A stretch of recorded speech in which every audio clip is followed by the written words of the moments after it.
এই প্রাণীটির নতুন পরিবেশে দ্রুত খাপ খাইয়ে নিতে পারার এক অসাধারণ ক্ষমতা রয়েছে। এই প্রজাতিটি প্রাথমিকভাবে ছোট ইঁদুরকে খাবার হিসেবে শিকার করে, যদিও এটি খরগোশ, বিভিন্ন ধরনের পাখি, সরীসৃপ, অমেরুদণ্ডী প্রাণীও শিকার করে থাকে। তবে মাঝে মাঝে এই লাল শিয়ালদেরকে ক্ষেতের ফল ও সবজিও খেতে দেখা যায়।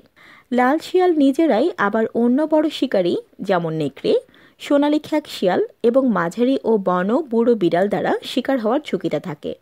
এদের লাল শিয়াল নামকরণ সত্ত্বেও এদের মধ্যে শ্বেত ও কৃষ্ণকায় বর্ণের শিয়াল দেখা যায়। লাল শিয়াল সাধারণত একসঙ্গে জুটি বেঁধে অথবা ছোট দল বেঁধে থাকে। দলের তরুণ সদস্যরা নতুন শাবকদের যত্ন নেওয়ার জন্য তাদের বাবা মায়ের সাথেই থাকে। লাল শিয়াল হচ্ছে জাত শিয়ালের সবচেয়ে বড় অংশ এবং এরা মাংসভোগ বর্গ হিসেবে সমগ্র উত্তর গোলার্ধ, সুমেরু বৃত্ত থেকে উত্তর আফ্রিকা, উত্তর আমেরিকা এবং ইউরেশিয়ায় ছড়িয়ে আছে। প্রাণীটি IUCN এর ন্যূনতম বিপদগ্রস্ত প্রাণীর তালিকায় অন্তর্ভুক্ত। এরা গৃহপালিত প্রাণী না হলেও মানুষের বিস্তারের পাশাপাশি বিস্তার লাভ করেছে, অর্থাৎ যেখানে মানুষের বসতি নেই সেখানে এদের উপস্থিতি কম।